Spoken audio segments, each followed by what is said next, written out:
Welcome to Propaganda Loves You, the show that asks and answers the question, if you're not paying for your Facebook account, what's it costing you? I'm Cody, your host for this episode, joined by Arthur and Joe. Ask not what your country can do for you. Ask what you can do for your country. We shall fight on the beaches. We shall fight on the landing grounds. Mr. Gorbachev, tear down this wall.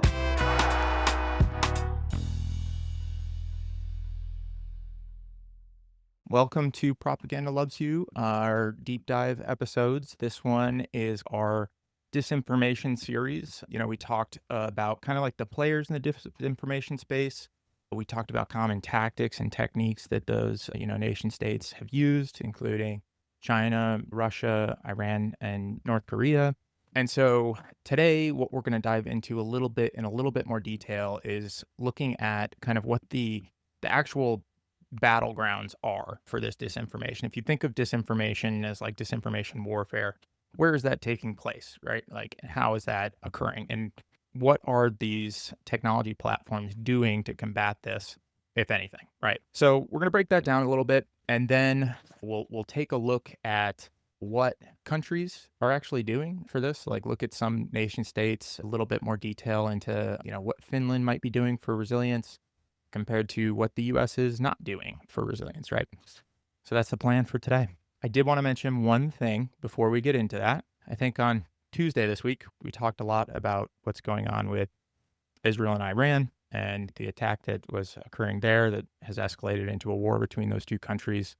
As of right now on Wednesday, just saw the headlines coming up, massive aircraft deployments from the United States going to the Middle East. And Trump has just tweeted out that they have total control over Iranian airspace and has demanded unconditional surrender.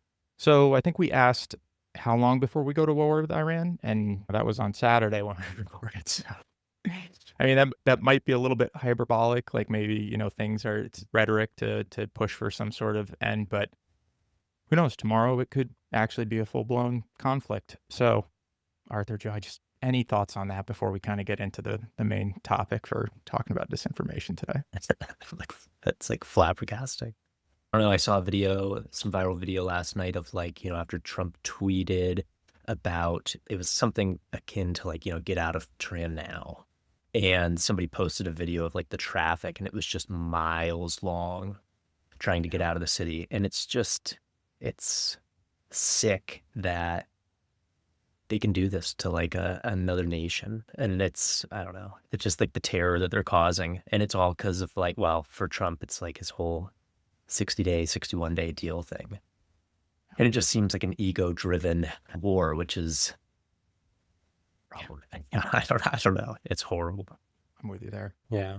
From a bigger historical perspective, it's good to remember that the system depends on regular warfare for its renewal. Our economy is deeply intertwined with this war machine that every decade or two has to pop off again. It's a convenient way to create a crisis situation where you can gather up all the power all at once and do what you want and get away with it. It's going to be really scary to see these consequences, the human lives lost and all that. It's also important to pay attention to what powerful people are doing beneath the headlines at this time as well, because the crises themselves present convenient opportunities for people to do other things that go less noticed. Since Israel's sort of at the center of this, one example that people point to a lot is when Barack Obama won the presidency. It was a huge news cycle in the U.S., understandably so.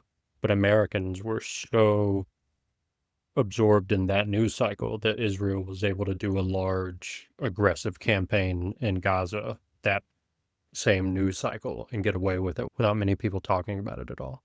And so it goes both ways. The wars over here distract from things over there, vice versa. It's just good to see how the conversation gets manipulated in that sense, I guess. And I think this is my prediction on what we'll start seeing if it does go to a hot war between us and Iran. anyone that questions it is going to be labeled as supporting Iran, like the Iranian government, and anti-American. And I think it's important for us to remember that we had a nuclear deal with Iran in 2015 that was brokered by the Obama administration that would have kept them from actually developing weapons-grade uranium to actually build these nuclear capabilities that Trump abolished when he came in for his first term. So if you have anyone to blame for the current situation we're in, there's probably a couple. Maybe it's the country that attacked Iran and tried to blow up their nuclear facilities a couple days ago. Maybe it's Trump for blowing up the deal in 2016.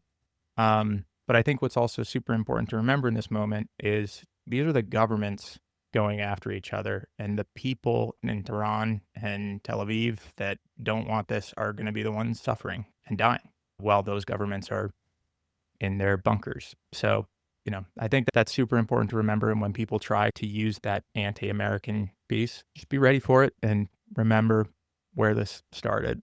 Yeah, since you mentioned that Iran nuclear deal in 2015, actually just reminded me that my Congressman Glenn Ivey was put in office more or less by the Israeli lobby because his predecessor had been an ambassador for Obama and had signed that nuclear deal with Iran.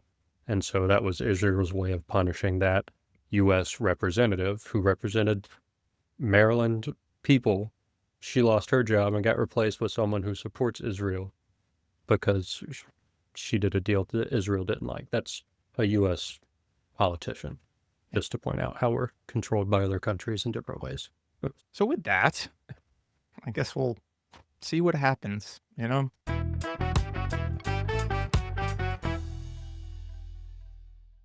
Let's jump in because I think we promised a couple times to get to the end of this disinformation deep dive and give you some good information. So we do want to provide some hopeful news here, right?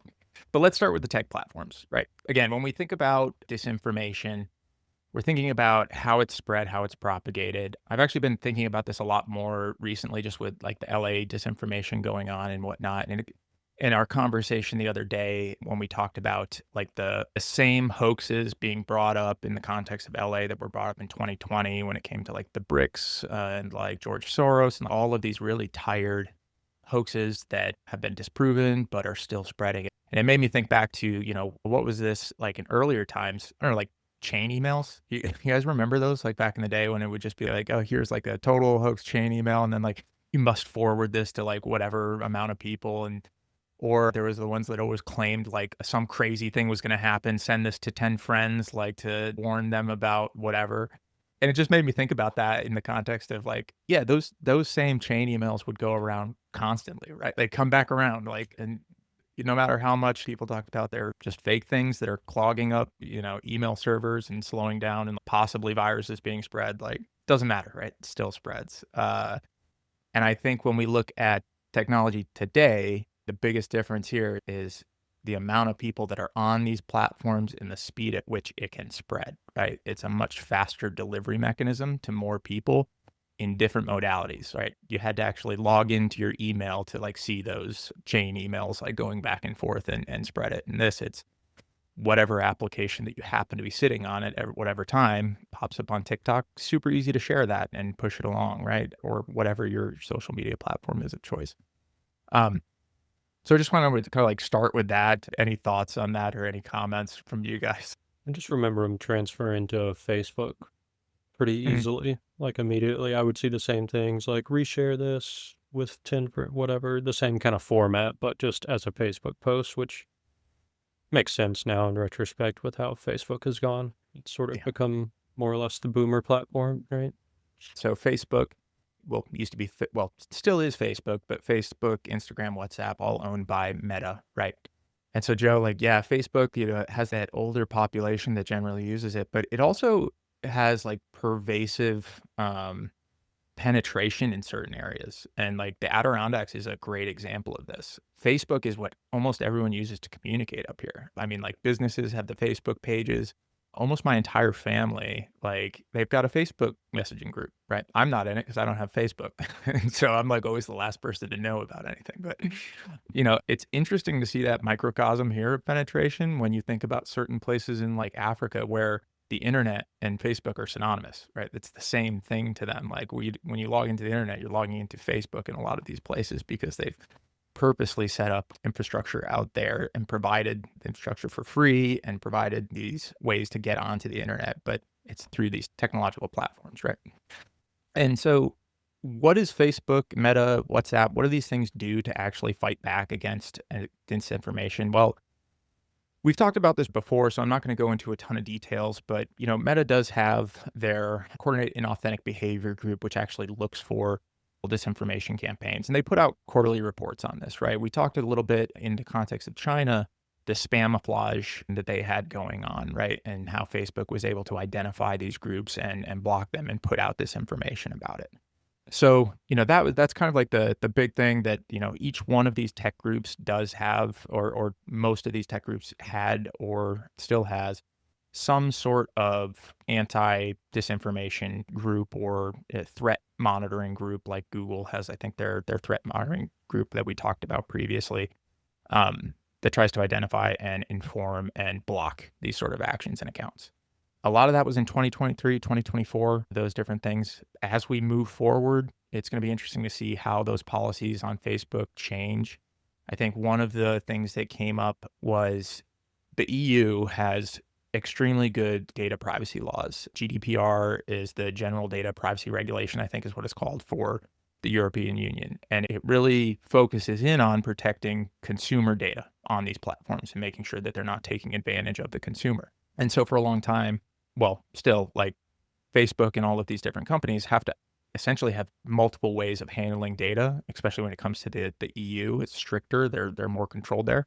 But they don't voluntarily put the same thing in place in the United States, right? Because it could actually discourage engagement. It limits the amount of data they can collect on the individual and how they can use that data for selling your personal information or advertising to you. It's just interesting to see that kind of difference there between how it's handled in different countries.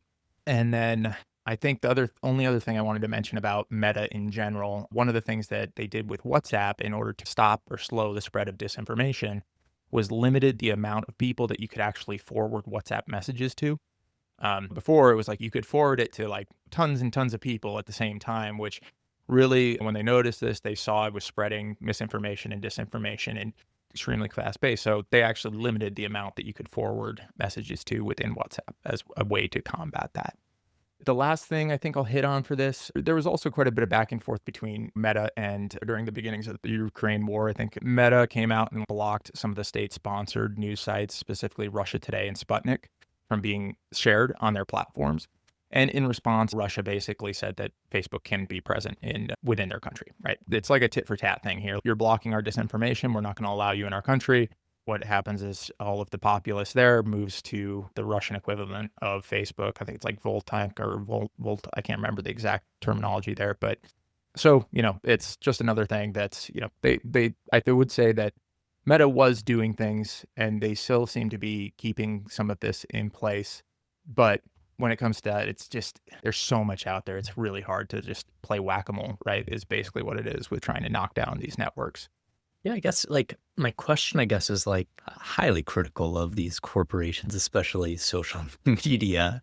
And it kind of seems like if Exxon puts out like a Mother Earth ad and is like, oil's great for everybody. We use oil. And it's like, is this Meta like, it seems more like a PR thing to like control the narrative of like, we are fighting it. But it's like at the same time, like we know they're getting money from these sources and they're putting it out there. So it's like, are they actually addressing this stuff, or is it like kind of the illusion of fighting it?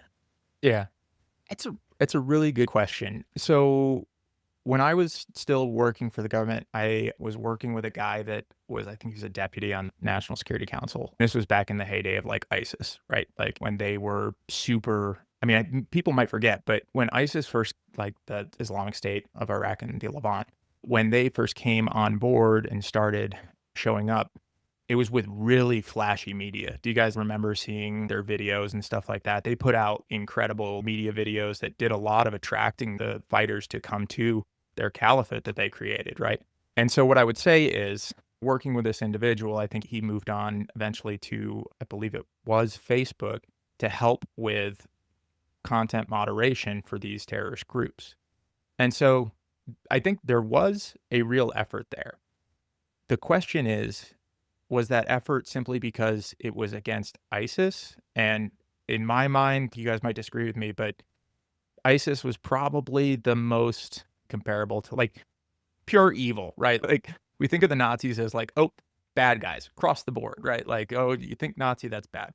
I feel like ISIS was a very similar situation. It was very hard. You didn't find a lot of people that were actually defending anything that they were doing just because of the brutality. They'd like how they would murder civilians, murder pretty much everybody that didn't agree with them, right? And so I think there was, and probably still is, like genuine efforts to try and limit the spread of that information. Does that translate to like nation state influence? I don't know. I don't know if that same level of effort is Yeah. actually there or not. Yeah, totally. I think that totally highlights it. Like they're totally willing to be like, oh, look at this Middle Eastern like other, and they're evil and bad, like of course. But then it's like more like, oh, there's a current administration and we could be profitable and the stock might go up or down. And it's like, well, I don't know about that. Like it's like nation state stuff, yeah, for profit. And actually, to that point, Facebook did ban Sputnik in Russia today in the European Union, which got them banned from Russia. But they did that because it was requested by governments and the EU, right? So it wasn't out of the like, oh, this is the right thing to do. It was because of the EU requesting this in order to protect their civilians from like known propaganda and disinformation. So maybe that's to your point, Arthur. Are they going to proactively go and try and stop these things? I mean, that's what it seems like from their groups that are tasked to do this and that they're taking down. But how much money do they actually put into that versus tuning the algorithm to get more people to see stuff, right? Like, I guess that's the question. It was like somebody had a conversation about, potential profit versus profit loss. They're just like, well, this decision, profit. Yeah, that's a good point. It all kind of makes sense to me. I mean, I'm with you, Arthur, on the sense that when it comes to corporations and their motivations or whatever, the point of the corporation is to produce profit. And that's regardless of individual people's intentions within the organization. That's why people say there's no such thing as a good capitalist, because the system itself sort of requires you to do things that exploit people in one way or another in order to stay competitive. But the internet was a very American kind of invention. And so American tech companies had a huge head start on the corporation of social media, like as a model. And so Facebook, as you were saying, Cody, becomes like the internet equivalent, just sort of like Google is the search function everyone uses. And so it's interesting now to see how when Facebook's reach or influence gets challenged abroad, like in Russia or Europe or wherever, you see these other like Russian or Chinese or whatever tech companies, social media companies now have their opportunity to put their foot in the market. And so their companies are competing with the American companies now. And it all gets couched in this already existing narrative of East versus West, capitalist versus socialist historically, and the governments involved in those. Regular people don't have a government in the United States. Corporations have a government called the United States government. And it's sort of, like their police dog in the world. They do what the corporations need. Like I said before, with like Hawaii and the Dole Fruit Company, you can look into that. But similar kind of thing with the tech platforms. Our government is going to go to bat and go to war in order to defend corporate interests. Like that's what American interests in the region really means, is corporate interests in the region. And Joe, you said something there that kind of triggered something in my head. That makes me want to go back a little bit to just what, Arthur, your initial question, right? About like, are they really trying? I want to separate like the individuals doing the work from the company, right? Because, I've met with a lot of those people that do content moderation that try to solve these issues of disinformation, and they're passionate people. Like they got those jobs working in these companies because they want to make a difference, right? They're doing what they can with the resources they have, but then it comes back to that. How much are they funded, that group, versus how much is like all the other groups funded to make money? Because that's a cost center, right? And that's not a thing that, gets funded the way it needs to in these tech companies. So almost like how we talk about, the people of Israel or the people of Iran, like that, are fighting back or disagree with their government. Think of it the same way. The people that are working in some of these areas that are doing a job that they think is, righteous and it can be, versus what the corporate interests actually are. I think it's an important thing to point out there too. Yeah, I think it's like the people building Grok and stuff, like they've got to be among the most intelligent people in terms of engineering and programming and stuff. The problem is that they give Elon the back door and then he just slides the racist scale up for like memes. And then it's like, well, but don't blame the Grok engineers. Yeah, they're fantastic. Well, probably a lot of them are in a situation where they're H-1B visa people that if they can't quit because that gets them kicked out of the country, right? So it's like, are you going to do what Elon is telling you to do, or are you going to quit and get kicked out of the country and no longer have a job that's probably paying you significant amount of money, right? It puts people into these really uncomfortable positions that they have to choose between their own livelihood and a skill that they've developed and worked on their entire life versus like this moral belief in doing the right thing. It's sinister, honestly. Like it's really terrible. Totally. That hits Joe's That's the point danger. perfectly. Of like, Yeah, yeah, I like mean, yeah, you were talking about like how capitalism's always exploitative. So totally. yeah, and just like identifying with things larger than yourself, like why you should be suspicious of people being like, you have to identify as an American so that you're ready to defend your country. Like, whoa, back up. Can we like explain what this whole concept is about and why we created it? Like, a government, a nation is just another category, like a corporation or, like a state or a county. It's a way to group a bunch of people together into a cohesive thing. And sometimes that thing takes on a life of its own and has its own motivations. And then we're having this conversation of separating the individual from the bad group they happen to be a part of. And like, it gets messy and complicated. We got to be careful about which identities we take on for that reason.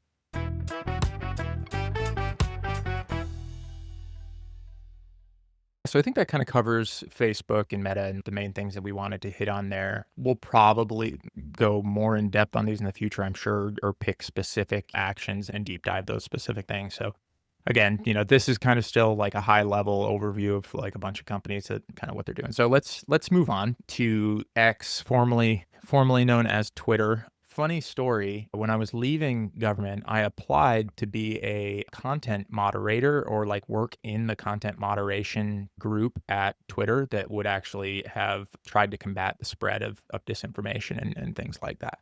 That was one of the places I applied to. And this was pre-Elon takeover.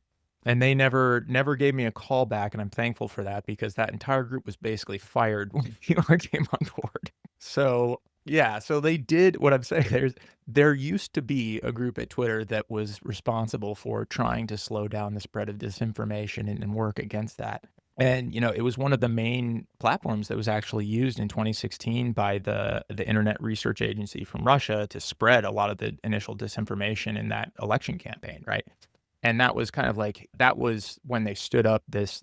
Well, they probably had the group before that, but they actually did like they pushed to get more people fighting this. Like, how do we combat it, right? And that was where they started labeling, I think, like some of the different accounts, whether it was coming from like a government account or like government influence, right? So they're trying to at least tell people, like, give them an idea of what the bias might be from this type of information, right? That's one of the ways that they were trying to influence or inform. And then on the other side of it was like, how do we identify bots? How do we stop them from, like all of that sort of information? And then in 2022, after Musk came on board and basically purchased Twitter, basically removed all of that. Like I mentioned, like the people that were in charge of that, the groups, they either got let go or significantly downgraded again to basically where they have very little capability to fight back against anything spreading on their platform, removed the labels, and now X is basically it's been called like one of the largest spreaders of disinformation when it comes to the social media space. False. Like there's a Reuters report from 2024, it was in November, like leading up to the election, that basically said that Elon Musk himself and X are the epicenter of U.S. election misinformation. In the report, it basically said that false or misleading claims by Elon Musk about the U.S. election have amassed over 2 billion views on the social media platform. And rather than having a group that actually monitors this, now it's, turned over to community notes as a way to try and combat that. Just from that same report, I just want to mention there was like, they did an analysis, and 87 of Musk's posts that year promoted claims about the U.S. election that fact checkers rated as false or misleading. And there was so there's another, like, you can find groups on there that have clearly spread fake information. There was an account on X with 117,000 followers that helped spread a fake video showing, supposedly showing, like, the Pennsylvania mail-in ballots for Trump being destroyed. And so, like, none of this is being combated. It's all relying on community facts. And I mean, nowadays I don't have an X account. Like, I probably should, just so I can see what's going on there. But every time I did previously, it's crazy to me what is it's like 8chan or 4chan right now, basically. Like, and we still have, like, our government on there, like governments and corporations on there next to, devout white supremacists. And like, it's such a weird thing that, we've become normalized to. And there's a lot of people that grew up or probably came of age, and this is what they know, right? This is normal to them. Any thoughts on X or Twitter? Yeah, it's like it's like officially, isn't it like official, like Trump tweets and it's like it's law essentially. Like, it's like it was ruled that, his word on there. So yeah, it's pretty wild. I used to view it as like kind of like a public square where everybody could kind of post, and there were some good jokes like on Twitter, not on X. But then Elon buying it like kind of unveiled that it is like controlled, and it's like now it's just state aligned and privately owned. Like, who funded the whole purchasing of X, and then it's like this class warfare tool, and Elon can turn it off and turn it on and guide whatever algorithm driven reward, dopamine in your brain. And I mean, like, uninstall it immediately. The fact that he can go and complain about people boycotting advertising and be like, this is unfair. And it's all under the guise of like, this is free speech. But then, it's like somebody will be like, Elon tweets like, oh, I love free speech. I'm such an advocate for free speech. And then somebody underneath just writes cisgender. And it's like, this has been banned. You can't say the term. It's like, he's so sensitive about some of these things. Yeah. And it's just more ego driven. Like, Yeah. I don't know. Do you guys know about the money behind it? I just kind of know, like, I thought it was Saudi Arabia or something that helped him fund it. Or I don't know. I believe it. We should delete that, but I'll look into it. I'm curious. Yeah. No, it's official. It was Saudi Arabia. Yeah. Arthur said it. Sorry. Go ahead, Joe.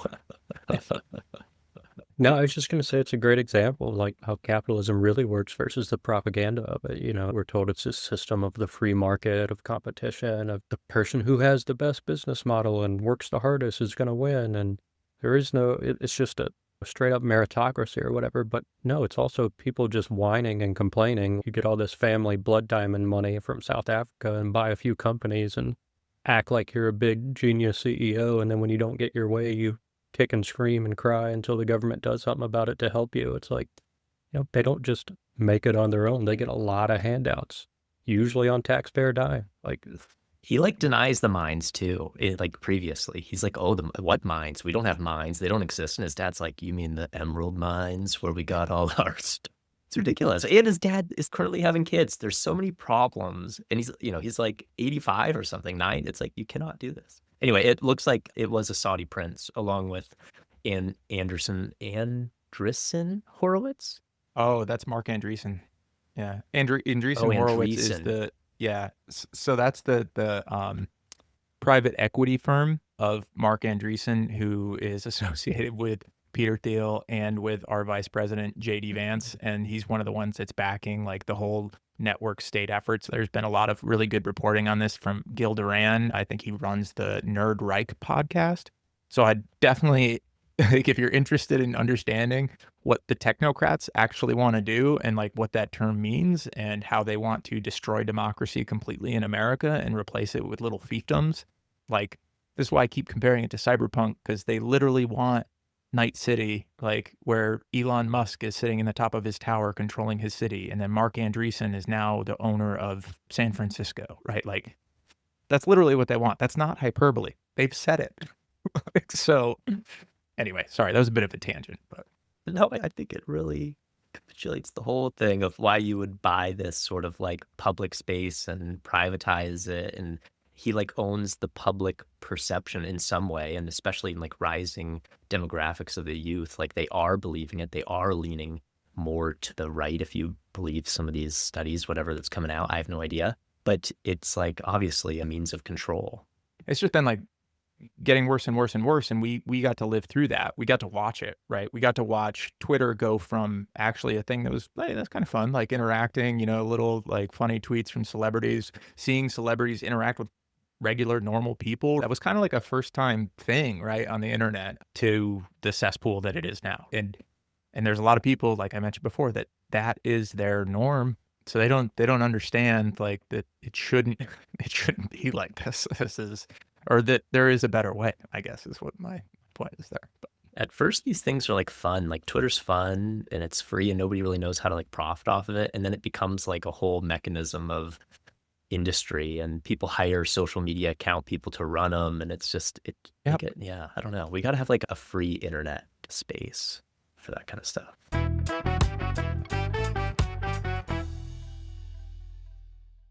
jumping on to Google. Google obviously has been around for a long time. Like you said, Joe, it's basically become ubiquitous with search. When you think about that, that is Google. You're not going and bigging something or Firefoxing something, you're Googling something, right? And because it's been around for so long and it's been a leader in that space, it has a pretty robust group, the threat actors group, that goes after or tries to identify like nation state hackers and whatnot. And they do a good job. They have identified tons of groups coming out of North Korea, like we talked about before. They label them as the advanced persistent threats, and they make this public along with the signatures of these groups, right? So it's definitely like one of the more robust things that they have traditionally funded very well, and has been very open about what they're doing, right, to kind of counter some of these different influence campaigns and whatnot. And then they obviously also own YouTube. And so they did, after the Ukraine invasion started, they started blocking Russia Today and Sputnik and the state-sponsored Russian media from their channels.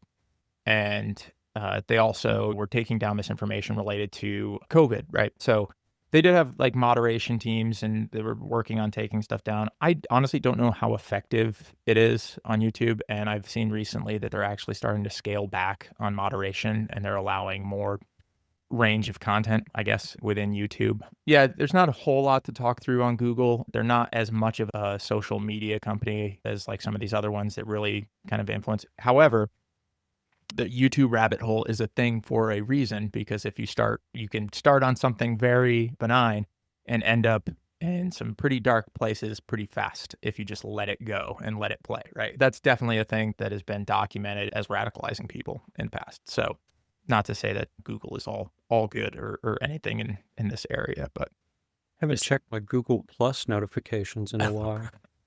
all right. So I'll just hit on a couple platforms pretty quick just to kind of close out this section on the actual battlefield here, as we're calling it. We talked about TikTok before. We talked about concerns over covert influence operations on TikTok and labeling of state media affiliated entities. So like TikTok, has always faced scrutiny in the United States because of its ownership by Chinese companies. Yes, there have been accounts on there that have been attributed to state actors, but the big concern that was always put out was that it was influencing the algorithm against Americans. But I don't think there's ever been a like proven report on that. And I'll search this just to make sure before we put this episode out. But it's never been like, it's always been a concern. And it's always been a concern that China might have access to all of your data because of just how companies are set up in China to be part of the government. But yeah, as far as like actual concrete proof, I wouldn't say there's anything coming off of TikTok that is worse than what's coming from Facebook or Meta or anything like that. I was just gonna say they got like the algorithm champion, I think. They've perfected what the algorithm is and how to feed dopamine and everything. It's like, yeah, I don't know, for all my younger family that uses it and has shown me a lot of it, it's like it's just very inviting to just get drowned in that. Definitely. And so the last platform here is Reddit.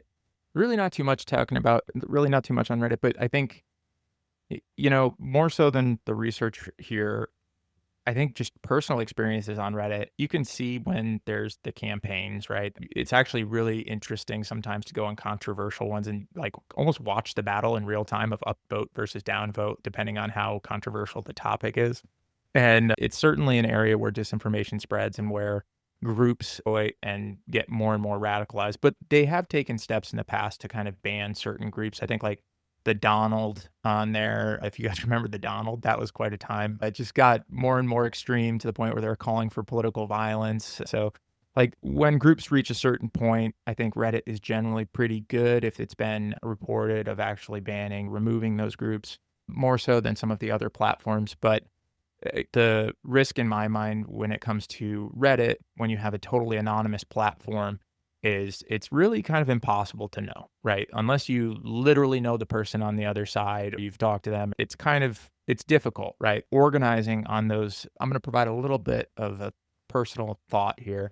If you're going to organize on Reddit, you know, it's an area to provide ideas and push ideas, and sure, you can chat back and forth and collaborate, but at the end of the day, you don't know who's on the other side of that chat handle. And so be careful with whatever information you're providing, right? And don't invite people to groups unless you've met them, right? You just got to be really judicious in who you share information with on anonymous platforms. And that might be simple advice, but I think it's worth stating here. We talked a little bit about GDPR. There are other regulations out there for Europe and actually, I think California has a couple data regulations as well. But another one in the European Union is the European Union's Digital Services Act, which is a pretty significant regulatory aimed at creating safer digital spaces for fundamental rights for people that are using these platforms and technology. Wanted to talk more about the different arguments that you see about these platforms. Joe, you already hit on a big one there. It's what's freedom of speech, right? Freedom of expression, your ability to do that on these platforms versus the platform's responsibility itself to ensure that it's not allowing the spread of harmful disinformation that could impact others, right?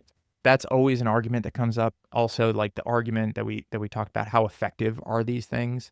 When people are comparing it to, well, it's just going to keep spreading. Like as soon as you find a way to identify a bunch of bots, they're going to find a way to circumvent that, right? Like it's a continual cat and mouse game, basically, of trying to get different disinformation spreaders off the platforms. So it's hard to measure effectiveness when you don't know what you've missed, really. Like it's impossible to really do that. And then like we also touched on this a little bit, but the way these platforms are designed, right? We talk. I think we said the word surveillance capitalism, and maybe we explained that a little bit in one of the previous episodes. But you're the product for these platforms. They're selling your information. When you sign up and you agree to whatever the agreement is, that's 35 pages long, and you would never be able to read it anyway or understand it because it's all legalese. It's essentially saying like you are handing over the rights to your data and they're going to make money off of it by selling that data. Sure, maybe it's anonymized, maybe they've got different things, but what I'd like everyone to do is go download DuckDuckGo on your phone or on your computer and turn on all of the ad tracking or ad tracking blocking functionality in there and just use it like you normally would. Just use that like you would Google, search around stuff, do whatever. You will see thousands of trackers blocked like daily. This is coming from Facebook. It's coming from all these different companies. They're trying to track your activity across the internet. It shows you the trackers that it's blocking. You don't need a Facebook account to have these trackers trying to track you across the internet. So just as like a little, want to understand the scale of how they're trying to get more information from you in order to be able to sell it, try that out. Just see what it looks like for you. But anyway, any thoughts? We're closing out here on the battlefields and the tech platforms and how it's basically a race back and forth between, well, it used to be, I feel like, a race between like, how do you stop this as it develops new ways of spreading? And now it seems to be pulling back from really putting a lot of effort into that arena. So yeah, anything to close out here? Yeah, it's just going to piggyback on what you were saying about how the user is the product on these social media platforms. And, the way a really greedy oil company would dig up all the oil in an oil field and use tons of money to find all the different possible places they could draw up oil and put all this effort and research into finding every last drop of oil they could suck up. These companies are doing the same thing with your data, right? You are the oil, your information about your life, about your habits, about your shopping interests. Plenty of people on the internet have shared this uncanny experience of just talking about a topic and then 10 minutes later getting an ad for that thing they were talking about on their phone. Okay. And for things like Siri, a super convenient assistant to work, it has to always be listening. The microphone is on, like they're listening to you. Like my phone's listening to this whole thing we're doing right now. It's so hard to really wrap your head around how the lengths they will go to collect every last drop of data they can about you. But yeah, that's what they're doing. Yeah. I think I was kind of thinking about how it relates to what Joe was talking about when we were talking about perpetual war and the idea of how the perpetual war is profitable to capitalism. And this is kind of like perpetual war in the digital age with disinformation. Like, you have Meta, who's like the firefighter, but they're also causing the fire. And meanwhile, they're monetizing off of all of it. And every single social media site, whatever, is doing this, at least the public companies. And the enemy is like always shifting. And there's just a lot of parallels to war and then disinformation, the social media space. So it's a lot of the same tactics used to like confuse and obfuscate. And then, of course, we're all like drained and just easy to control and easy to distract. So it's, yeah. It's a war. It is absolutely the new battlefield. It's been the new battlefield for a while. But generally, when you have nuclear nations, then there's always a red line, or there used to be, right, that you wouldn't be able to cross. I think countries are realizing that most of the time this is a bluff and we're just going to get away with it. But it developed this new type of warfare that if you're doing it online, it's really hard for people to kind of understand that. And so like, oh, we're going to sanction this country and like go really hard at it because it's completely, influencing our country or something like that. That's kind of hard for people to grasp, it's not the same as seeing a bomb drop, right? But the effect might be the same in the end, right? Like depending on how bad that goes. And like the kicker here is that it's a war, and American civilians, or all civilians, like anyone that's using the internet, is involved in this war or is a target of this war, whether they realize it or not. So and I guess like the last thing, Joe, going back to what you were saying there on, they're collecting this data, they're pulling it in. I think like one of the arguments is that, sure, we've got all this data and but there's so many people, like, how do you, like, how would they track me as an individual, right? Like, and why would they care, right? But it's really that merging together of data, all that information across all these different people, that really is what gives power to these organizations. And as we see AI become more and more powerful, that's when you don't need, 30,000, 40,000, 50,000 people to watch traffic or look for, individuals or whatever. You've got AI to do that, and that's what allows it to scale, right? So that's one of the reasons why I think we're in a very, very precarious spot right now, because with the speed of AI development and, the next 4 years supposedly, or hopefully not, but who knows, of Trump being in power, if we get to a point where that's actually implemented, honestly, it's like game over at that point. We're just going to have to get offline completely and try to start new. Yeah.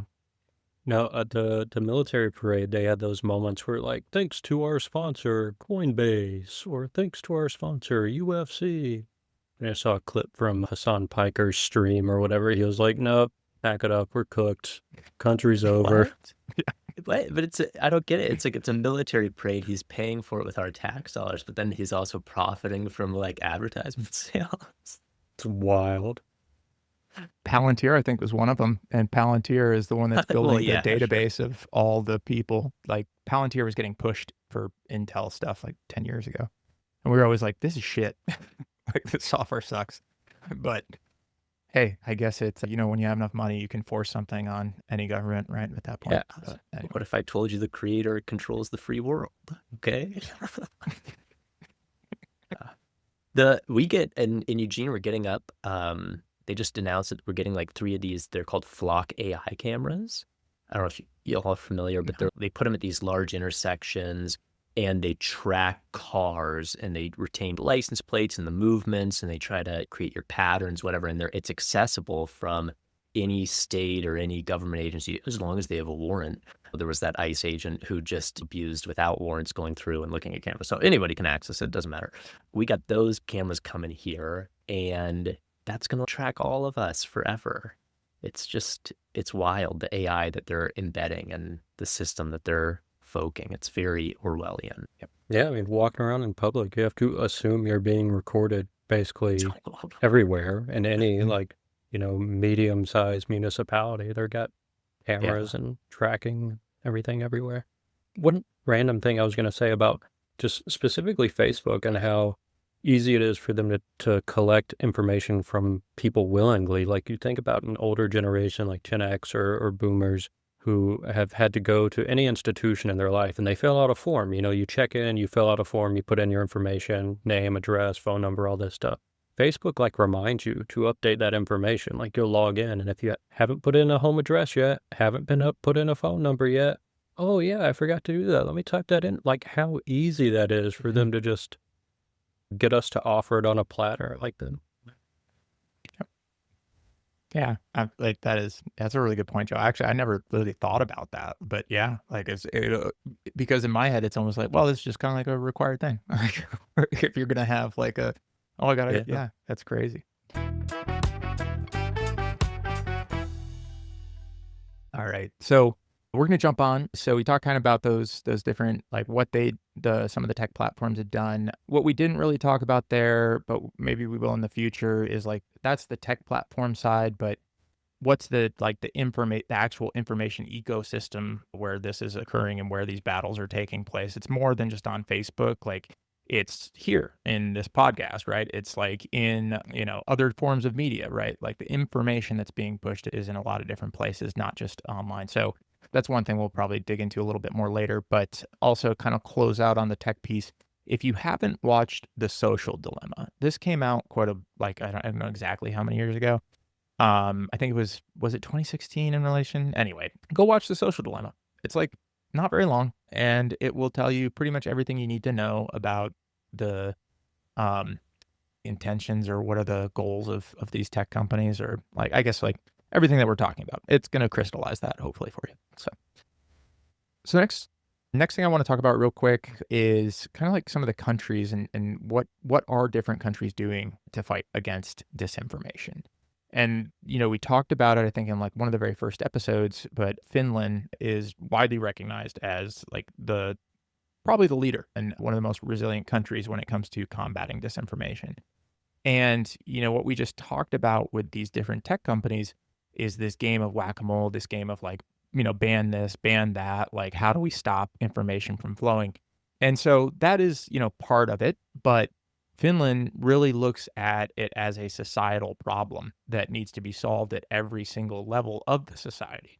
And so they invest significantly in education, all the way from basically kindergarten levels on our side through graduate, and then also in government work, to not only be able to identify disinformation, but also on critical thinking, how information can be used to manipulate your emotions.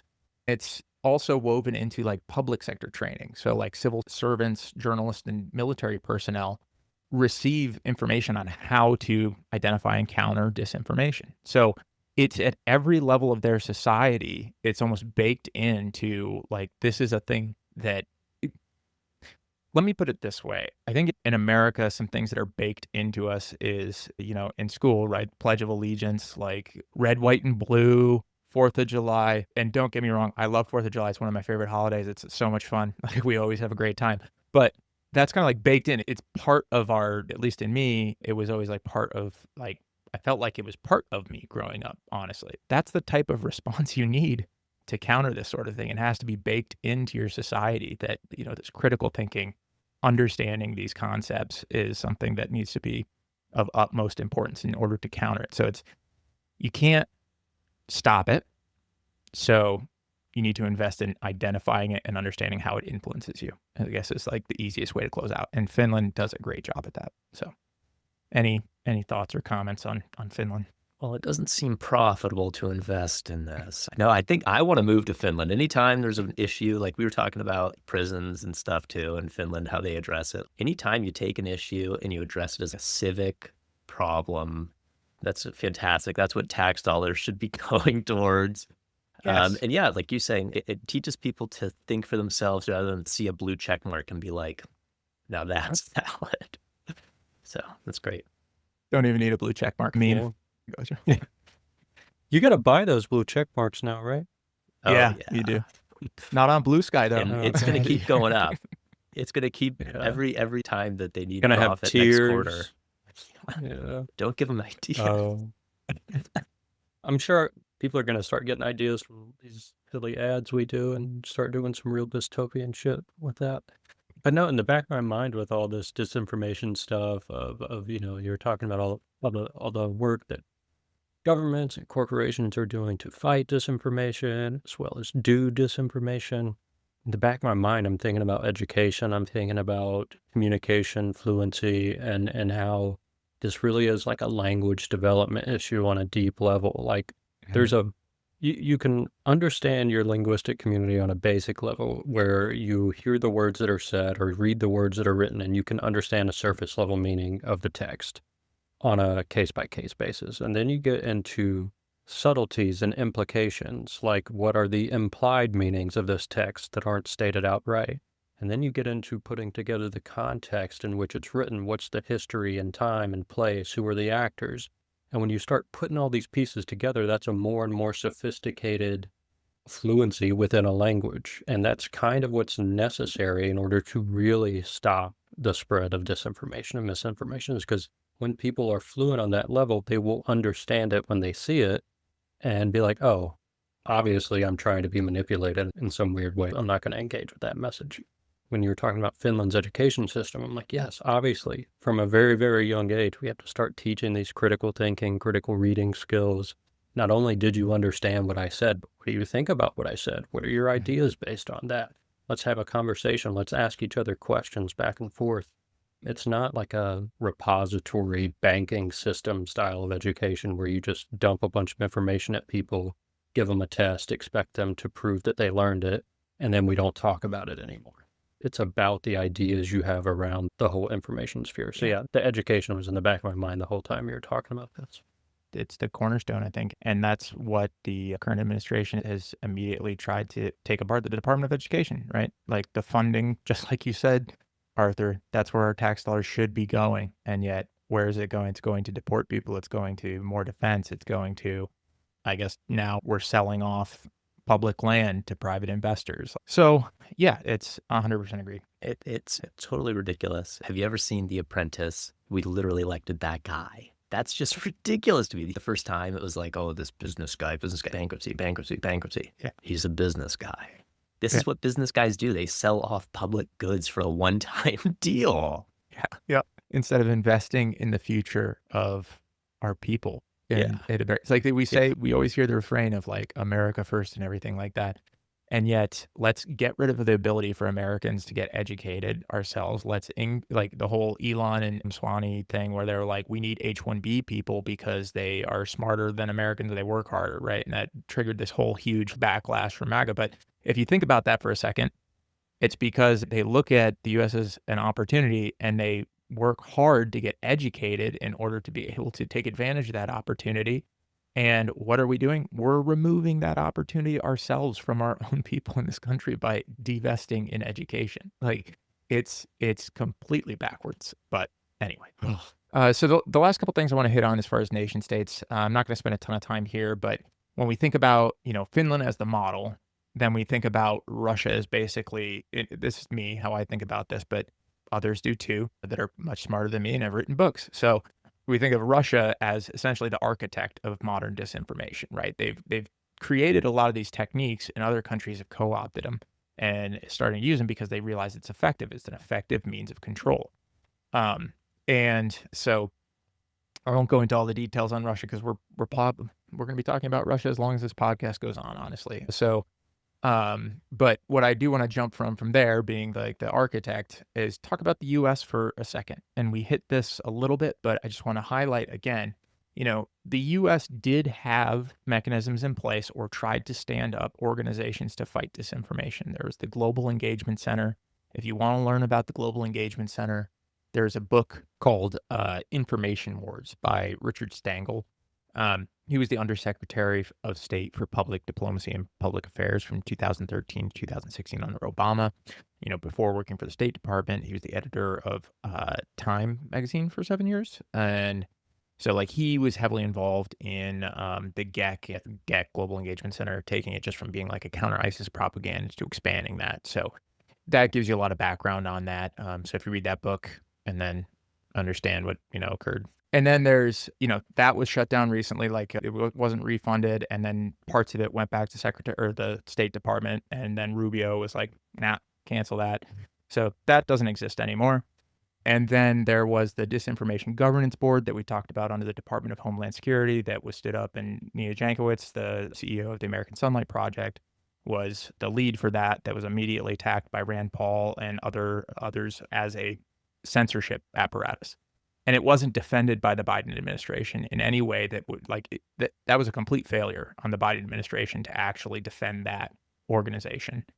Instead of fighting that fight, they basically, in my mind, said, maybe disinformation is not really that big of a deal because they did not defend it in my mind. So that was also shut down. There is no agency in the United States to counter disinformation. And in fact, we see it this weekend. Now the U.S. official policy is to spread disinformation. Maybe it's not stated, but there are images coming out from the official Twitter account of the Department of Defense showing pictures of the supposed parade and hundreds of thousands of people in these pictures. They're obviously fake. They're saying 250,000 people showed up. Go on TikTok, watch the videos. It's not hard to see that this is fake. And that's coming from our government directly to you. So, that's the direction that the U.S. is headed, and everyone needs to realize that. Yeah, and also, North Korea reported on the military parade, right?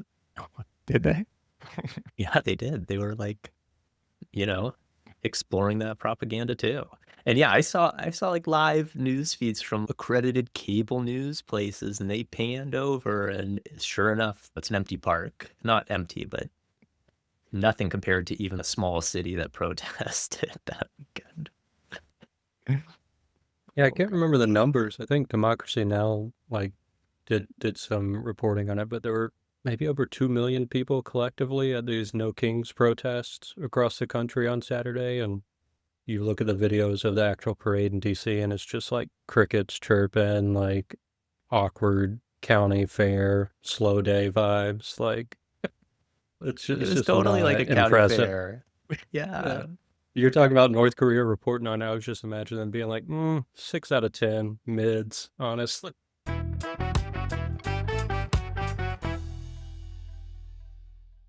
Okay, so we thought we were going to get through this in an hour, but it turns out you guys don't get the good news just yet. Maybe a little bit of good news from Finland, right? So that's a piece of what's to come. But I think we'll finish this out in a part 4. And, what's basically left to talk about here is really the NGOs, the nonprofit organizations, and kind of citizen-led movements that are starting to stand up to counter disinformation, counter propaganda.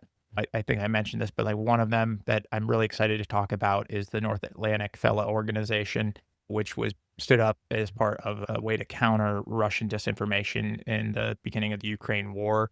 And they did it through meme warfare. The Shiba Inu is their symbol, basically. We'll talk about how they did that, how they can hijack different disinformation threads and call it out and do debunking. We'll talk about some great organizations in the United States that are standing up to fight back against this, and also the EU, because they seem to care quite a bit about their citizens' personal information and the protection of that information. So that's going to close out for today. Anything else from you guys that you want to add? Oh, it sounds really nice to get into that. It sounds really positive, which is going to be nice. All right. Yeah. At some point, we'll have our episode 3 on Ira Katznelson's When Affirmative Action Was White. So we'll wrap out that. This is just the one chapter, and then LBJ's speech if we want to talk about that. And any final thoughts we have about the book. So just a shout out for episode 3 of When Affirmative Action Was White. next week, you'll have episode 2 of When Affirmative Action Was White. And then, like Joe said, we'll have episode 3 hopefully coming out. We're trying to alternate between deep dive and book conversation. So probably get part 4 of this 2 weeks from now, part 2 of that book conversation next week, and then part 3 of When Affirmative Action Was White the week after that. And also, our website is up. It is, as of today, today recording this, it is live. Check it out. We're going to try and keep it updated with those book conversations so you understand when we're going to be talking about certain chapters if you want to read along. We're also going to have that linked to our Reddit page and would like to start having more conversations about these books and these chapters in the comment section under the episode. So feel free to connect there. Yeah, I think that's all we've got. Say the website. Oh, yeah. It's www.propagandalovesyou.com.